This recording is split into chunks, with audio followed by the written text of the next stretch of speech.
Bienvenidos otra vez al programa de Salieron por amor de su nombre. Y estoy muy contento de estar con mi amigo Diego, que ahora le vamos a pedir que se presente. Mejor ahora, presenta tu nombre, dónde estás, qué estás haciendo, porque tengo algo para decir. Me llamo Diego Franco, tengo 38 años, papá de Pedro, de Andrés, esposo de Lucila. Vivo en Córdoba, capital. Soy pastor de la Iglesia Bíblica de Camino, una iglesia que tiene 2 años y medio en Córdoba. Y es lo que hay. Y no. Linda ciudad de Córdoba, ¿no? Bien mediterránea en la Argentina. ¿Sabés qué, Diego? Ahora vamos a charlar un poco, pero en la Biblia no menos de 50 veces se habla de los dientes y por lo menos 8 o 9 veces se habla de las muelas. ¿Vos me podés explicar algo de eso? ¿Entendés algo de eso vos? Claro. Soy odontólogo, soy implantólogo, algo sé. Algo sé, le dan importancia, es algo muy importante. Sí. ¿Cuánto tiempo ejerciste la odontología? 10 años. No ejerces más ya, ¿no? La cuarentena terminó quizás fue el término de un proceso que se estuvo gestando desde antes de estudiar. Es un tema complejo porque creo que quizás me faltó fe para encarar un seminario, o me faltó fe para encarar el llamado de una. Y bueno, justamente es complicado porque quizás tendría que haber ido por ese lado o haber estudiado algo más barato o algo más fácil o algo más corto, pero se estuvo gestando todo el tiempo el llamado y... O sea, me estás diciendo que tenías un llamado y le erraste de puerta y te metiste en la odontología, ¿algo así? Es complejo, porque ¿viste? Los jóvenes, bueno, cualquier adolescente es difícil que sea humilde. En cualquier hijo de Adán, viste que siempre usamos esa frase, hijo de Adán. Somos orgullosos. Pero sentía que debía obedecer a mi entorno y estudiar la carrera, y la típica, estudiar la carrera, recibite, trabajar, casate, después decir, podés servir al Señor. Pero, ¿qué edad tenías cuando empezaste a estudiar odontología? Y 18, 19. Entonces, vos ya tenías una inclinación ministerial. Eso significa que desde muy joven, contame algo de tu conversión, contame algo de tu entorno para que sepamos un poco y te entendamos, porque ya la historia tira un poco más atrás. Sí, la verdad que no tuve la suficiente fe. En eso es parte de mi vida y no creí que pudiera ser así, sobre todo por el entorno, y quizás fue un ataque de humildad de hacerle caso al entorno, o de cobardía de mi parte y falta de fe, y me dediqué a una carrera, me fue bien con esa carrera, no tengo reproches contra la carrera, contra la profesión. Sin embargo, el Señor ya venía insistiendo en eso. Y con respecto a mi conversión, bueno, vengo de familia creyente, suena a fariseo de fariseos, pero soy quinta o sexta generación en el Evangelio. Mira, eso es una... Perdón, yo te interrumpo, eso es una bendición. Yo también vengo de una familia cristiana y he pataleado y llorado cuando entendí que el Señor estaba obrando en mi vida otra vez. Pataleaba y lloraba de por qué no fui un ladrón, pero es una bendición que de la niñez supiste las Sagradas Escrituras, ¿no? Pero... Sí. Mi mamá era maestra de una hora feliz, no sé si en todos lados es igual, pero hora feliz es como una escuela dominical para niños que no tienen familia creyente, en algún barrio, en alguna casa. Y volviendo de una clase de escuela dominical, mi madre había predicado el Evangelio en esa clase. Yo tenía 4 años, y yo sé que un niño no puede llegar a Dios, pero también sé que un adulto no puede llegar a Dios, y Dios sí puede llegar a nosotros. Y tengo grabado dentro de mis primeros recuerdos ese día, esa mañana, volviendo de esa escuelita dominical, de esa hora feliz, pedirle a mi mamá que me guíe a entregar mi alma a Cristo. Y obviamente no fue con estas palabras, pero sí fue para pedir perdón y pedir ser hijo de Dios y reconocer a Jesús como el Salvador, y querer dejar de pecar, y todo un montón de pensamientos que parecen abstractos y lo son en cierta medida, pero el Señor sabe llegar a cualquiera y sabe llegar a un niño. Entonces, acá a la vuelta de donde vivo ahora, en la esquina que tengo muy grabada, oramos ahí en la esquina, en la calle, y el Señor me llamó, y ahí comenzó una vida diferente. Tenía 4 años. A los 6, el Señor despertó mucho hambre de lectura, mucho hambre de lectura. Entonces comencé, creo que el primer libro que me regalaron fue un diccionario, y fue el primer libro que leí, a los 6 años. No era un chico, ¿viste? Nerd, dedicado al estudio, no, simplemente tenía ganas de aprender y leer, leía todo lo que podía leer lo leía, cualquier libro que aparecía yo lo leía. Y la Biblia comenzó a tomar más forma, más importancia en mi corazón, y comencé a leer más. Tuve 2 situaciones que me llevaron a buscar más de Dios, una, buscar a Dios como Padre, en la Biblia, conocer su descripción como Padre, a eso me refiero, y otra como maestro. Fui impulsado a buscar esas 2 cosas, qué es lo que Dios quería enseñarme y cómo es su relación con sus hijos, cómo es Él como padre. Y esos 2 pilares fueron parte de mi hambre por leer, y comencé a leer la Biblia, leerla, y eso, bueno, fue forjando mi vida. Y a los 13, dale. A los 13, 14 años, la típica mala junta. Eso te iba a preguntar, ¿qué pasó en la adolescencia? Sí, tuve un derrape de unos pocos meses, muy intenso. El Señor me cuidó de todo. Nunca consumí drogas, pero las he tenido al frente, de todos los colores, de todas las formas, en todas las cantidades.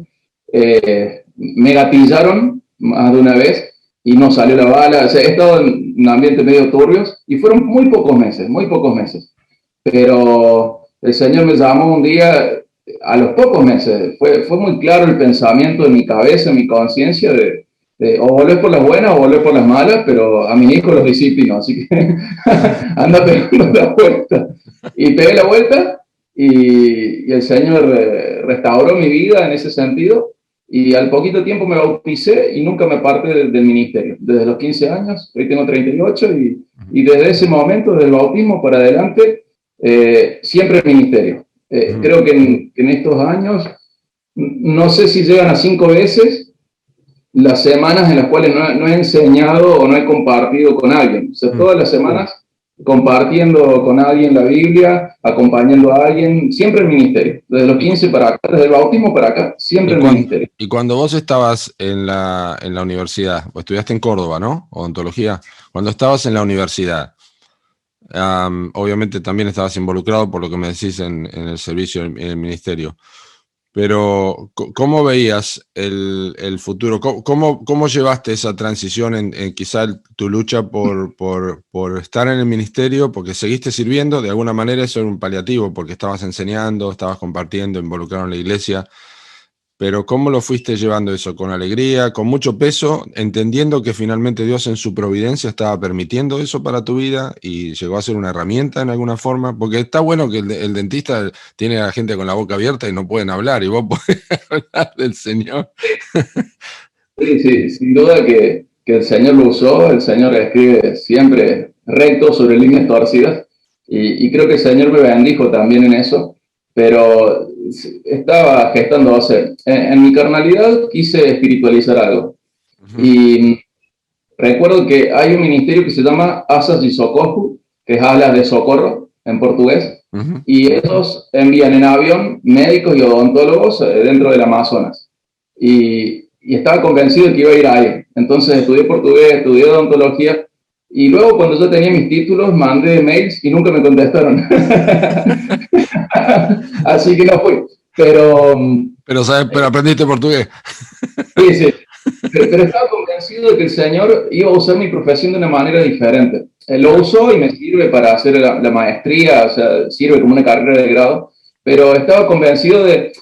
tengo un pensamiento muy claro respecto a ahora. El Señor dice: deleítate en mí y yo concederé las peticiones de tu corazón. Confía en mí y yo voy a hacer. Y nosotros solemos invertir los roles. Entonces decimos: Señor, yo concedo las peticiones en mi corazón y vos disfrutame mientras yo concedo las peticiones en mi corazón. Confía en mí, yo voy a hacer. Entonces, en ese sentido invertí, y en vez de confiar en Dios, hice lo que creía. También di por sentado esto de que hay que estudiar para casarse, para todo lo que está bien, no es malo, pero no es directamente espiritual. Puede ser bueno y de hecho lo es muchas veces, pero sabía que algo no estaba bien. Había como una disonancia. Todo el mundo me decía que era lo que tenía que hacer, que era lo correcto. Y por otro lado, mi corazón sentía que no era por ahí camino. Y iba gestando. Bueno, no se dio lo de alas de socorro. No me fui al Amazonas. Tenía muchas ganas. Me preparé para eso, pero nunca me contestaron. Y bueno, el Señor fue usando. Sin duda que en la facultad también viví muchas cosas feas. Y el Señor la usó para forjar el carácter, la resistencia. El Señor usa todo. Eso es lo lindo del Señor. Que el Señor, lo lindo del Señor es todo, ¿no? Pero usa todo. Pero quizá debería haber sido más valiente y no lo fui en su momento. No puedo medir la magnitud de la culpa por la edad en la que tenía, la experiencia que tenía, era muy poca. Claro. Pero no sé cuán culpable, soy culpable de mi cobardía, pero no sé si podría haberlo hecho de manera diferente a esa edad. Sí, lo que importa es que ahora lo tenés claro y de alguna forma entendés que Dios en su gracia ha guiado todo eso. ¿Vos formaste tu hogar estudiando odontología o al finalizar? Al finalizar. Al finalizar, sí. Y fui obediente. Recibir, tener título, casarte. Era el libreto bien marcado. ¿Cuánto tiempo después te casaste de que te recibiste? 2 años. 2 años. ¿Pero tu noviazgo comenzó ya estando en la universidad? Me quedaban finales por rendir. Ya estaba terminada la cursada y tenía que rendir solamente.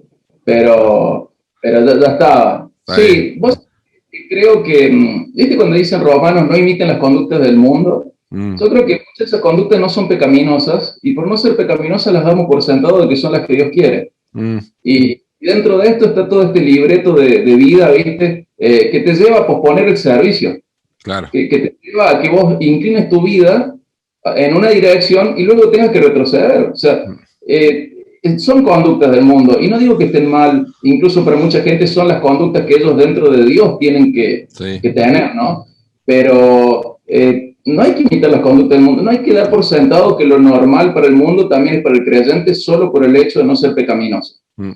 Entonces hice lo que se espera de mí, estudiar, terminar, recibirme, casarme, pero siempre fue una puja constante con el servicio. Quizá hubiera estudiado, si pudiera elegir de nuevo, hubiera estudiado algo más fácil, más barato y más corto. Claro. Pero claro.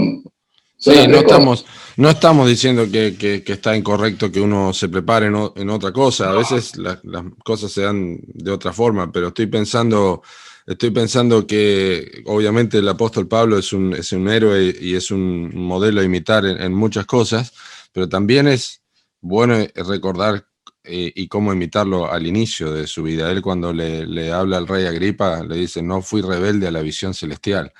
Y a veces, con el tiempo, uno se da cuenta, y a veces eso es un proceso que se repite, porque hay visiones celestiales, ministeriales, que se van repitiendo, y uno tiene que ser obediente a eso y vivir en el Gálatas 2:20 del apóstol Pablo, ¿no? De hacer eso, que es tan importante, ¿no? Pero se me ocurre que quería preguntarte, el proceso final de ya ejerciste la odontología ¿cuántos años antes de entrar al ministerio? ¿Cuánto? 10 años. Wow. ¿Cómo fue el proceso, para hacerlo más corto, ¿no? ¿Cómo fue el proceso final de traspaso completo? ¿Cómo afectó tu vida? Porque me imagino quizás ya estarías ministrando en la iglesia, ¿no? Como odontólogo y pastor. O sea, son dos partes. Primero, contar un poquito cómo fuiste como pastor, cómo llegaste a ser pastor y odontólogo, y después cómo fue el deshacerse o el despegarse de la odontología finalmente, que entiendo que no fue hace mucho tiempo, para que podamos entender, y cómo puede ayudar a otros que quizá no son odontólogos, no tienen una profesión universitaria como vos, pero están en ese proceso. Claro. Bueno, la parte pastoral se fue gestando de manera natural. En los ministerios en los que estuve, como que naturalmente tenía que desencadenar ahí. Lo esquivé muchísimo, porque conozco la parte dura o fea del pastorado, a la carne fea, gran parte del pastorado, y lo esquivé, y lo esquivé, y lo esquivé, y lo esquivé, y lo seguí esquivando. Y trataba de conciliar, entonces, desde la enseñanza, pero no desde el pastorado. Igual soy mejor maestro que pastor y no soy un gran maestro. Entonces, mucho menos un gran pastor. Pero sí, siempre me incliné a la enseñanza esquivando el pastorado y era lo natural de la vida. Iba llevando hacia ese lado, iba empujándome hacia ese lado, cada ministerio iba desencadenando en el liderazgo a los pocos meses, al poco tiempo, era como que siempre terminaba en el mismo lugar. Tuve la experiencia de formar parte de diferentes iglesias y siempre iba hacia el mismo lado y fue difícil porque renegaba contra eso. Al mismo tiempo, siempre está la voz popular con respecto a la profesión, de no vas a dejar algo que el Señor te dio. Y sí, el Señor nos ha dado todo, y muchas veces Dios es glorificado en la renuncia, no solo en acaparar algo, en atesorarlo, sino en creer. Y la historia que me venía latiendo en la conciencia, ¿viste? Así como una alerta roja, es la de Eliseo. Cuando Eliseo es llamado al ministerio, quema su arado y hace un asado con sus bueyes, y era su medio de trabajo, era su profesión. Y siempre le dije al Señor, cuando entendí un poco más fuerte la parte ministerial, de que yo estaba dispuesto, pero tenía que saber cómo mantener a mi familia, cómo mantener la vida económica, ¿verdad? Y bueno, hasta el día de hoy es un paso de fe, pero sí, eso no lo puedo manejar. Todos los meses es un mar rojo y el Señor tiene que ofrecer el sustento y entendí que el Señor me sostiene dentro de su voluntad y que cuando no estoy en su voluntad deja de sostener o mi corazón o mi economía o lo que sea. Pero dentro de su voluntad el Señor te sostiene, siempre te sostiene tus emociones, sostiene tu vida espiritual, sostiene tu corazón, sostiene tu economía, las necesidades básicas, el Señor sostiene. Se encargó de todo. ¿Cómo? Se encargó de todo, digo.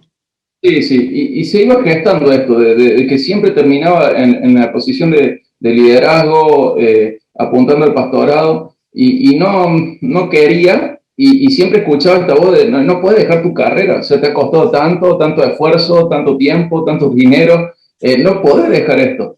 Y bueno, sin embargo, se iba gestando y cada vez más fuerte, y finalmente confluyeron varios factores. Uno de los factores es que mi corazón dejó de dar para las dos cosas. El paciente normal de Argentina va al odontólogo cuando no da más de dolor. No va cuando a prevenir. Va cuando no da más de dolor y va enojado porque tiene que pagar o enojado porque la obra social paga más y yo le voy a contar que paga mal.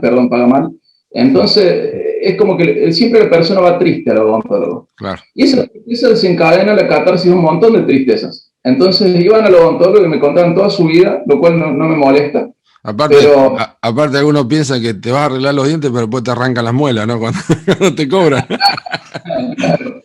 Entonces era como que tenía una carga muy fuerte de todo lo que la gente me contaba en el consultorio y luego toda la carga ministerial y mi corazón empezó a sentirse desgastado por esto, porque me llevaba motivo de oración del consultorio, que no está mal, ¿no? Hablo de mi limitación, de que al final eso no era ministerial, o sí era pre-evangelístico o evangelístico, pero no daba los resultados que uno puede esperar, porque uno de lejos puede decir, le predico acá en el consultorio y mañana viene a la iglesia, y la gente está muy interesada en ser escuchada. Claro. Algunos van al Señor, pero la mayoría quiere ser escuchada porque se siente sola, y no está mal. Pero mi corazón limitado comenzó a sentir cargas muy pesadas al respecto, me llevaba muchas cargas del consultorio, luego las cargas ministeriales, y se me complicó. Al mismo tiempo, el cansancio, y comencé a tener tendinitis. Tengo tendinitis en el brazo derecho, desde el cuello hasta la mano, claro. Y digo, bueno, no importa, el Señor me va a ayudar. Comencé a tener problemas de cervical. Entonces, luego del consultorio, volví a mi casa y estaba mareado, ¿no? Era como que me bajaba de la calecita recién. Y decía, bueno, no importa, el Señor me va a ayudar. Y fueron acumulándose factores, mi corazón, la salud, esto de la cervical. Y finalmente, la cuarentena, por 2 meses no podía ir al consultorio y venía incursionando en un rubro de comercio, de negocio. Y en esa cuarentena explotó ese comercio y el Señor me ayudó a través de eso a sostenerme. y hasta el día de hoy me sostengo así. Y más allá de eso, el Señor ha movido corazones de personas que me conocen y que yo no sabía que ellos estaban mirando, ¿no? Y tanto alguna persona u otra me ayuda económicamente y ha sido por fe. No tengo asegurado nada, sin embargo, el Señor me ha sostenido siempre. O sea, siempre ha sido mirar el mar rojo cerrado, pero hay que marchar. Me encanta ahí en Éxodo 14 cuando Moisés le dice al Señor, Señor, ¿qué vamos a hacer? Y el Señor le dice, Moisés, ¿qué haces clamando? Fíjate ¿qué haces clamando? Decir que marchen.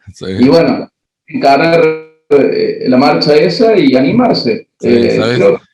Sabes que nosotros no tenemos tandas comerciales en esta entrevista, pero yo voy a hacer una tanda comercial y es Rústico y Argento, que es tu trabajo. Que lo busquen en Facebook, Instagram, Rústico y Argento, que es muy bueno. Son el rubro de cuchillería y todas estas cosas, son preciosos tus trabajos y lo que vendes.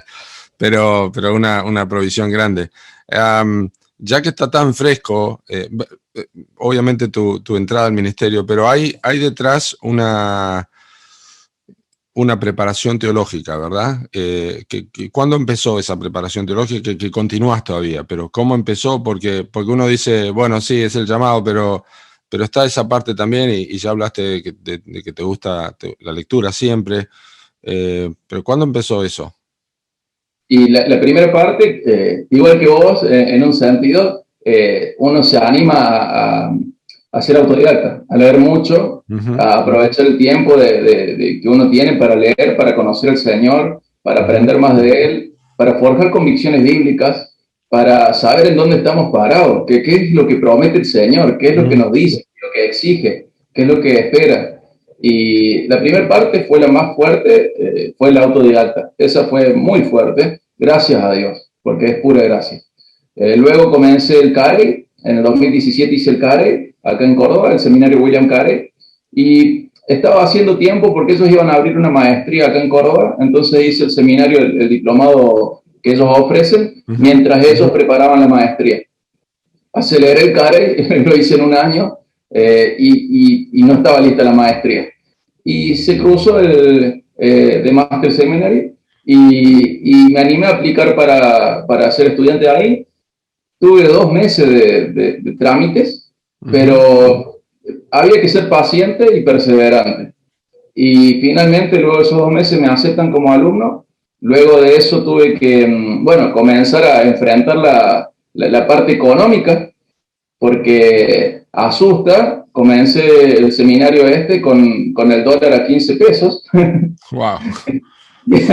Y era muy desafiante igual, ni hablar ahora, 10 veces peor, pero era muy desafiante. Y de nuevo, marchar. Pero Señor, está cerrado, no puedo pagar esto. Vos marchar. Y bueno, el seminario ayuda a 9 de 10 alumnos, no con una beca total, pero sí parcial, y es muy buena. Y fui bendecido por el seminario en ese sentido. Sus becas dependen de las ofrendas que ellos reciben. Y gracias a Dios, en el tiempo en el que estuve, pude, y en el que estoy, todavía puedo disfrutar de eso. Y semestre a semestre ha sido una prueba de fe. No lo puedo pagar, Señor, pero acá estoy. Y el seminario siendo usado por Dios, respondiendo, ayudándome a pagar esto. No porque ellos me paguen, sino porque hacen menor el costo de lo que debería ser. Claro, claro. Tiene un costo muy alto por su acreditación, ¿verdad? Sí, sí. Porque tiene una acreditación secular. Sí, vos ahora estás haciendo tu maestría en divinidad, ¿verdad? Que cuando empezaste la maestría en divinidad, la maestría en Ministerio Bíblico resultó como cruzar un charco solamente. Ahora la maestría en divinidad era realmente un mar rojo para cruzar, ¿no? Yo recuerdo porque lo compartiste conmigo, sí. ¿No? No, pero es una bendición que puedas estar preparando, y también para la Argentina, para pastores, ¿no? Qué importante es la preparación teológica, ¿no? Porque vos me decís, has sido autodidacta y sos autodidacta, uno no deja de serlo nunca, ¿no? Pero hay un valor en la preparación formal, ¿verdad? Sí. Hay. Sí, sin duda que te ayuda a ordenar muchos pensamientos. No quiero que se desanime aquel que no puede o no se anima quizá todavía a meterse en un seminario. No lo quiero desanimar para nada, porque está todo ahí. Uno puede ser capacitado sin ir a una educación formal. Seguro, pero por ahí no está diciendo, quizá un seminario, pero una preparación formal. Quizás no es un seminario, pero... No, pero ordena muchos pensamientos, ordena muchas ideas. A veces, recuerdo siempre las ecuaciones de la escuela, ¿te acordás? Hace mucho la escuela. Ecuaciones matemáticas. Y finalmente, X igual a 2. Pero ¿qué había todo arriba? Y a veces nuestro resultado es incorrecto porque un solo número estaba mal. Y a veces nos pasa eso teológicamente. Venimos muy bien, pero hay un concepto que está errado. Y el seminario te ayuda a encontrar ese concepto errado, corregirlo, es de bendición infinita, te pone en contacto con gente que tiene más experiencia, más conocimiento, más trayectoria, más lucha, más prueba, es una bendición increíble el seminario, es increíble. Decía A.W. Tozer, decía que detrás de todo pecado hay una línea muy fina que llega finalmente a un punto donde se entiende que hay un descuido de algún atributo de Dios, que uno no ha entendido y no ha conocido. Más o menos es la paráfrasis, ¿no? de esa frase. Pero eso es importante. Y Diego, ya, parte lo has dicho ya, ¿no? De lo que habíamos hablado antes de esta entrevista que compartimos, pero y también ahora lo mencionaste. Pero ¿qué le dirías a otras personas, otros jóvenes? ¿Qué no volverías a hacer ahora? Ya sé que quizás no estudiarías odontología, pero digamos en lo próximo. Ya estoy este tiempo en el ministerio, los años que he estado en bivocacional y no bivocacional, estar full time, pero ¿qué dirías? Esto realmente no lo volvería a hacer, ¿no? Ayer hablamos con el pastor Sepúlveda, que fue futbolista, y yo le dije, ¿diste algún mal pase una vez? Sí, dice varias veces. Bueno, ¿qué mal pase? No, bueno, ¿qué muelas no sacaría que te equivocaste? ¿Hiciste alguna analogía alguna vez entre la odontología y la vida espiritual? ¿Sí? Después contame una, pero primero la pregunta. Vale. Bueno, sin duda trataría de ser menos cobarde, y lo digo de manera fuerte para llamar a la reflexión, ¿no? Pero en Hebreos 11:16 dice que es imposible agradar a Dios sin fe. 11:6. Y bueno, es necesario que uno crea, ¿no? Pero que crea que existe y que recompensa que lo buscan. Amén. Muchas veces no dudamos su existencia, pero dudamos de esa recompensa. Entonces eso nos limita porque creemos, lo voy a decir en criollo, creemos que no vale la pena. Claro. Dios es digno de eso, más allá de que Él recompense, no. Dios es digno de esos pasos de fe, pero nuestra fe no es completa si no creemos que vale la pena seguir a Dios. No solo es que existe. Entonces, en esos momentos de duda, si está la persona pensando en el ministerio, tiene que creer que vale la pena ir por más de Dios, por más servicio, por más consagración, por más santidad, por más tiempo devocional, por más lectura, por más oración, por más servicio, por más visitación, por más enseñanza, por más aprendizaje, que vale la pena. Creo que muchas veces puse en duda si valía la pena, muchísimas veces. Y parte de mis pecados están motivados por esta falta de fe, de si vale la pena tanto, vale la pena, y de ahí nace el egoísmo, nace alguna bajeza, porque vale la pena realmente dar para los otros, vale la pena realmente entregar el tiempo, vale la pena estudiar, si acá todo el mundo opina, ¿para qué vamos a estudiar la Biblia si todo el mundo cree que tiene la razón sin estudiar? Entonces vale la pena, y la falta de fe con respecto a eso, de que vale la pena seguir a Dios y aprender de Él, es algo que hay que evitar. Y al mismo tiempo, esta falta de fe no está limitada a la edad. Entonces, que la persona que está iniciando, y cualquiera que ya está en el ministerio, que busque consejeros, muchísimos, todos los que pueda, pero que sean gente de fe. Porque hay mucha gente mayor que no tiene fe. Y como ellos no se animaron, no quieren que nadie se anime hasta que sean jubilados, digan, ahora sí puedo servir al Señor. Claro. Y te dejan arrastrar por esto. Y terminamos. En mi caso, son años dedicados al estudio, de luego un posgrado dentro de la odontología, y todo ese conocimiento, claro. Qué lindo hubiera sido dedicar todas esas horas y ese esfuerzo y todo eso al Señor. Porque conocimiento, eso llevó tiempo. Hay un poco bueno, vos dijiste cobardía, ¿no? Pero a veces yo pienso, hay un poco un poco bastante de orgullo, porque el temor a no equivocarnos, no habla más de que nosotros amamos más nuestra vida de lo que pensamos, ¿no? Porque la verdad que es así. El no querer equivocarnos es porque no nos gusta vernos doler a nosotros mismos, ¿no? No queremos ser frustrados, que nos vaya mal. Pero hay cosas que no se aprenden de otra manera. Y bueno, el dicho popular y después dice quién me quita lo bailado, ¿no? Nosotros creemos que lo que hay que hacer es hacer la voluntad de Dios. Pero hay orgullo, ¿no? Mucha cobardía y orgullo también, ¿no? Sí, sí, sí, sin duda. Y creo que en toda edad la persona tiene que saber lo que rogaba Moisés en el Salmo 90. Señor, ayúdame a entender la brevedad de la vida para que crezca en sabiduría. La mayoría de la gente no entiende la brevedad de la vida, no la quiere tener en cuenta, no quiere pensar en eso y por lo tanto no crece en ese tipo de sabiduría. Sí, sí. Hoy tenés que servir a Dios. En mi caso, aparte de lo que dije al principio, no lo expliqué, pero tengo 2 años más de lo que tenía mi papá cuando falleció. Tengo el doble de edad de lo que tenía uno de mis amigos cuando falleció. Tengo 2 años menos de lo que tenía uno de mis abuelos cuando falleció. Si voy a morir pronto, que sea la voluntad del Señor lo que yo esté haciendo. ¿Entendés? Lo que yo quiero estar listo para morir hoy, no quiero estar listo para morir a los 80, quiero hoy estar listo para morir. Claro. Y eso me marcó decir, bueno, ¿qué le voy a presentar al Señor? Le voy a presentar mis grados, mis títulos, mis diplomas, ¿qué le voy a presentar al Señor? Yo quiero presentar mi cuerpo como sacrificio vivo, agradable a Él. Tanto. Y eso es lo que, esa es la disyuntiva, de que uno dice, bueno, le voy a presentar mi casa, mi familia formada, con todo en una escuela privada, con todos los chiches, y no le puedo ofrecer eso. Y si me dedico a ofrecer eso, todo eso queda acá en la tierra. Yo quiero ofrecerle otra cosa, Señor, quiero ofrecerme a mí mismo como sacrificio vivo. Y en esta idea los cristianos somos 2 cosas al mismo tiempo. Somos el sacerdote, pero somos el sacrificio al mismo tiempo, como Jesús. Jesús. Entonces uno se sacrifica a sí mismo, ofrece su propio sacrificio. Y eso es lo que nos cuesta comprender. No podemos vivir de otra manera. Tenemos que entender que la vida es corta y que hoy tenemos que estar listos para morir. Sin COVID, hoy tenemos que estar listos para morir. Y tenemos que haber vivido una vida que valga la pena. Ese es el tema. Sí. Y odontólogos hay un montón. Sí. Obreros de la mía hay pocos. Sí. Tenemos que tener mucho cuidado. El dicho está que dice, Dios tenía un solo hijo y lo hizo pastor, ¿no? Eso también.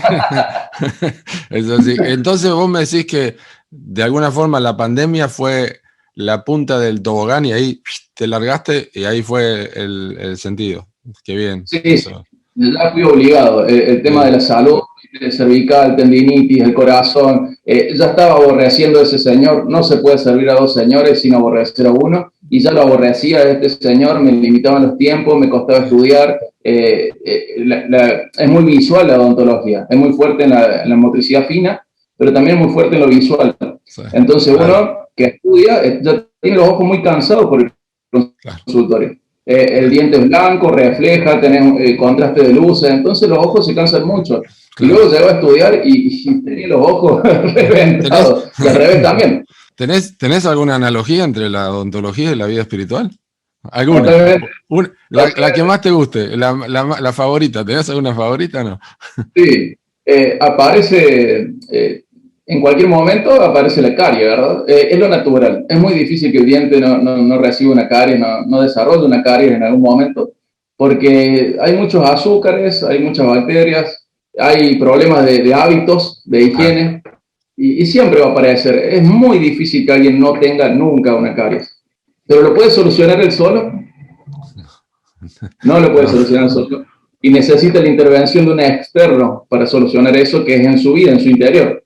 Y con Dios pasa lo mismo. Y por lo general es más profunda lo que parece, ¿no?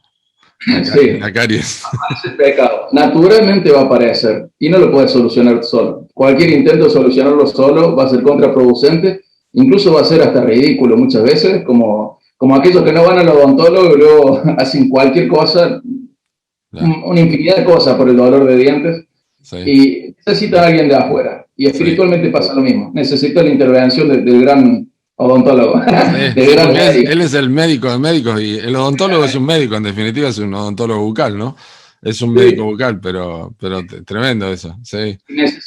Necesitas que venga el de afuera y arregle lo que por naturaleza se va a romper, por tus hábitos y por tu naturaleza. Claro. Diego, ¿qué es lo que más ahora que estás, o antes también, pero qué es lo que más estás disfrutando en tu vida ministerial?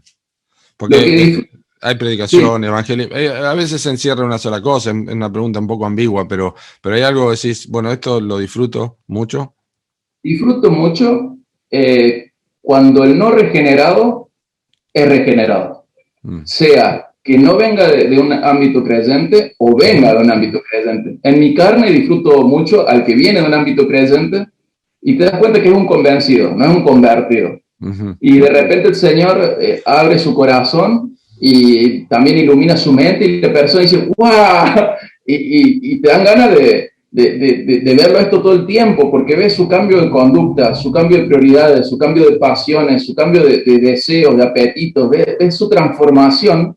Y la persona quizás llevó toda su vida dentro de una iglesia, pero no fue expuesta a un evangelio bíblico o no fue el tiempo que el Señor tenía determinado para esa vida. Pero ver ese cambio para mí es uno de los paisajes más lindos, es para verlo 1000 veces, ver cómo la persona es otra cosa, porque deja atrás, me encanta una frase de John Piper que dice, él no vino a satisfacer tus viejos apetitos, sino a darte nuevos.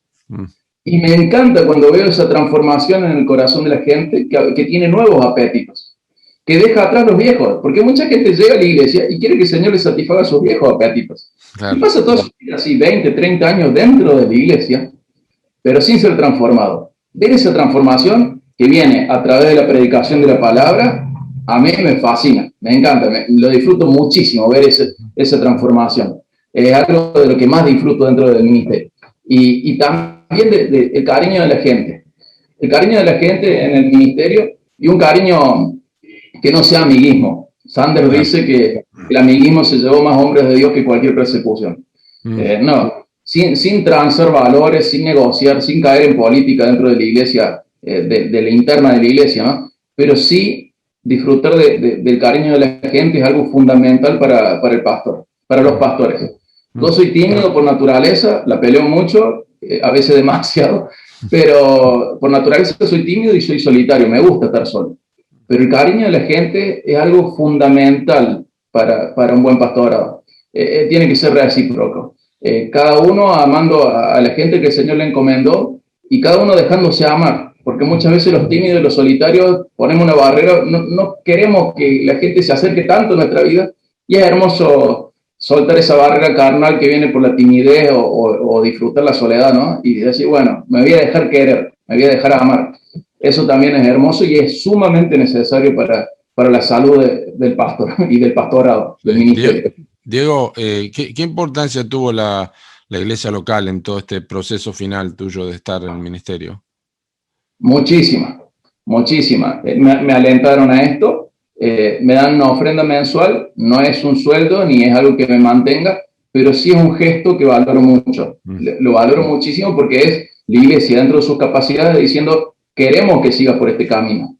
Y creo mucho en estos dos llamados, ¿no? El interno y el externo, y ver que la gente te dice, no, seguí por acá y tenés que mantenerte acá.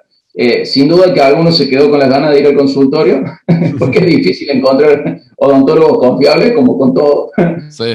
Pero bueno, la iglesia alentó a dar este paso de fe. No lo hice siendo coercitivo con la iglesia, bueno, ahora tienen que ayudarme. No, la iglesia, claro. Yo decía, vamos por acá, dale por acá, animate por acá. Y dentro de las limitaciones, al ser una iglesia chica, nosotros somos una iglesia chica, no tenemos grandes recursos, dentro de esas limitaciones, la iglesia tuvo ese gesto y lo tiene, de decir, no, camina por acá, anda por acá, ya está, dale por acá. Seguro. Y eso es fundamental, porque hay muchos pastores que no tienen ovejas y no es así. Las ovejas te van marcando de que tenés que ser pastor. Claro. No es así. Sí. Uno tiene que servir a Dios porque la gente de Dios te dice que tenés que servirle de buena manera, ¿no? No es que claro. Te obligan a hacer. Seguro, sí. La iglesia local es fundamental para esto. ¿Y tenés gente que estás preparando o gente que se perfilan para hacer un liderazgo plural en la iglesia? Sí, se está gestando un grupo de 6, incluyéndome a mí. Si fuera por mí, que todos los que puedan sean pastores y diáconos. O sea, no creo en la En el individualismo. Sí, más allá de eso, no creo que haya que competir por esto, porque muchas veces se gesta como una competencia interna y trato de evitarla. Acá, el que tenga dos cosas, actitud y aptitud, o sea, que quiera y que pueda, que se mande. Entonces, la iglesia reconocerá sus dones, sus talentos. Por la confesión de fe nuestra, tengo que proponer, la iglesia también tiene que debatirlo, el pastorado tiene que confirmar, pero sí, se está gestando tanto pastores como diáconos, y para mí es lo fundamental. Y si en algún momento no hay lugar para todos, es tiempo de fundar otra iglesia y de multiplicar. Sí. No tenemos por qué ser somos un cuerpo, no tiene que haber 10 manos derechas, 10 cabezas, no. Hay que hacer de nuevo otra iglesia. Sí, bueno, pero una iglesia chiquita, gloria a Dios, vas a poder desarrollar de una manera más no más fácil, pero sí más cierta, más concreta tus nombres. Entonces, para mí, si somos muchos pastores y muchos diáconos, bueno, gloria a Dios, vamos a fundar otra iglesia. No, pero nos queremos quedar, bueno, me voy yo. No quepa duda de que la fundación es necesaria. Y muchas veces muchas divisiones son evitadas por una multiplicación. Hay que multiplicar a tiempo. Te iba a preguntar, 2 preguntitas más. ¿Qué papel ha jugado tu esposa en todo este proceso? Fundamental, se banca a todos. La verdad que Lucila es lo que tiene que ser, aguanta todas. Todos estos saltos de fe económicos son complicados. Incluso yo ya estaba pensando en la soltería por el tipo de vida que ya quería tener y decía, bueno, me puedo casar con una persona que sea así, que se anime a dar saltos de fe. Porque no, si bien soy odontólogo y todo lo que en su momento logré, yo sabía que esto iba a pasar, entonces tenía que ser una persona de fe. No una persona común, y mi esposa no es común, es la esposa que necesito. Amén. Tengo una mala noticia para todos los solteros. A la mejor esposa la tengo yo, así que pierdan su esperanza. Bueno, pierdan su esperanza. Y papá, como dijiste, por segunda vez hace 2 semanas, 3, ¿no? Casi 3 semanas. Sí, 3 semanas. Sí. Es un consejo interesante. Estudien en el seminario antes de tener hijos. O después. Es muy difícil estudiar, trabajar, servir y ser papá. Es una de las cosas más difíciles. Es más, trabajar y estudiar que estudiar y tener hijos. Sí, a menos que no sea un papá.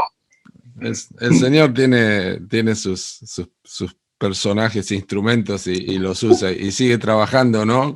A vos te sigue metiendo el torno por todos lados y todo eso, ¿no? Pero bueno, Diego, los que te conocemos un poco, sabemos que cada 2 por 3 en un WhatsApp o en alguna charla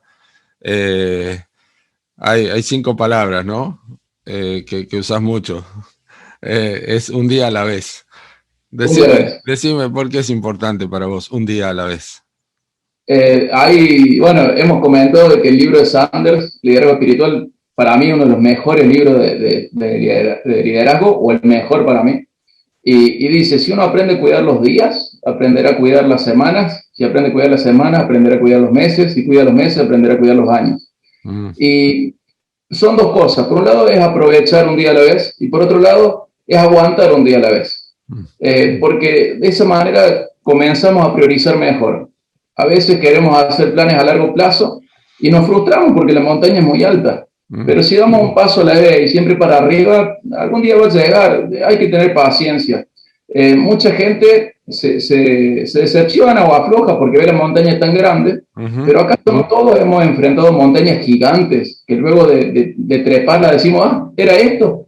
Exámenes, pruebas en la vida, tentaciones, luchas, situaciones horribles, y uno luego pasarla y dice, no era para tanto. Pero al enfrentarlo uno pensaba que se moría, que no había forma de salir adelante. Y dicen acá los de la iglesia que lo van a poner en mi lápida, un día a la vez. Porque me lo he repetido mucho a mí y me di cuenta que es la clave de muchas cosas. Sí. En latín se dice carpe diem y sigue la frase y dice no confíes en el mañana. Claro. Es aprovecha el día y no confíes en el mañana. Hoy, aguanta hoy. El Señor dice, a cada día basta su propio afán. Tenés el afán suficiente, no te vuelvas loco por mañana, porque no sirve.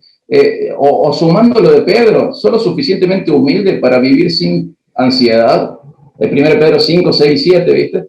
Y decir, un día a la vez, ya tienes su propio afán, hoy tenés que aguantar en esta lucha contra tu pecado preferido, contra tu vicio, es verdad, tenés que aguantar esta lucha contra tu falta de fe, hoy tenés que aguantar esta lucha contra las inseguridades, los miedos, hoy tenés que aguantar tu esfuerzo en el seminario, en el ministerio, hoy. El afán para hoy es el de hoy. No te vuelvas loco cargando con cosas porque no va a solucionar nada, te va a complicar la vida, pero un día a la vez. Sí. Estaba pensando que, bueno, eso es lo que, como dijiste vos, el Señor Jesús lo dijo en el Evangelio de Mateo, un día a la vez, como dice el libro que mencionaste, Sanders, que es buen libro para leer, y creo que fue Benjamin Franklin que se le atribuye la frase no dejes para mañana lo que puedes hacer hoy. No estoy seguro, pero la verdad que es esa, ¿no? Y entonces se puede decir que el ministerio hay que hacerlo un día a la vez. Totalmente, sí. Totalmente. No nos hagamos problemas por cosas que hoy no tenemos que solucionar. Sí, eso no significa que uno no puede prever, ¿no es cierto? Que no está mirando hacia adelante, ¿no? Pero no puede solucionar nada del mañana si todavía no se vivió, ¿no? Y tampoco puedes arreglar lo del pasado más que tener lecciones, ¿no?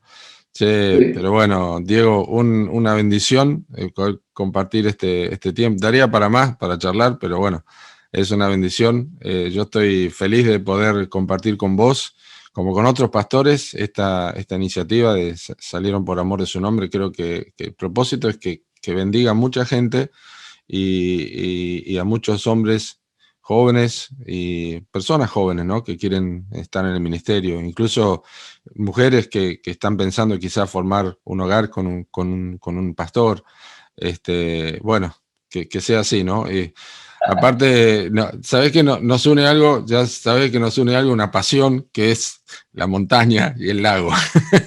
Ya nos vamos a encontrar por esa zona. Yo estoy más cerca que vos, pero ya también tengo que ir por Córdoba y conocer un poco más.